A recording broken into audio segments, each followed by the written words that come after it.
If you travel to a higher or lower points in the atmosphere, the fluids in your body have to adjust to maintain equal pressure. Kasi kung hindi, that's the time na nagkakaroon ng yung ina-atake sa puso. Okay? Kaya nga guys, sa mga airport, minsan kapag alam nila na parang iba ang aura ng tao, parang hindi siya komportable, binibiting nila.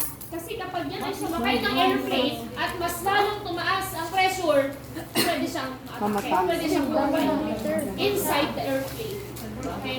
Yun yung iniiwasan natin. Okay? And, ayan.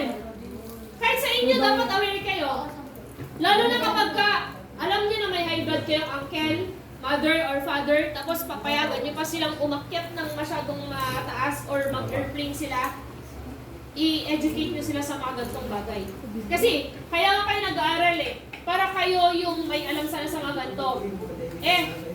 Yung alam mo pala ngayon, yun palang magliligtas sa kanila. Kaso wala kang pakialam. Hinayaan mo na siyang umalis kahit alam mong high blood at alam mo yung natutunan mo ngayon. Di sayang. Sayang yung pinag-aralan mo. May pinatay ka ng tao. Okay. Ito ha. You may have experienced this adjustment if your ears have popped. Okay? Kasi yung sa eardrum natin, minsan kapag masyadong malakas ang pressure, nagka-crack yan. That's the time na nagkakaroon ng nabibinili. Sobrang hindi ng pressure. Okay? When you were in a plane taking off or in a car traveling down a steep mountain road.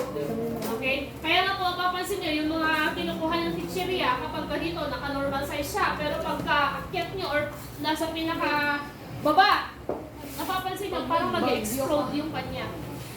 Okay? Kasi sa sobrang tindi ng pressure. Okay? Ayaw ko na mag-aeroplano. Ayan, when you inhale, try nyo i-inhale. Lahat kayo, malalim na inhale.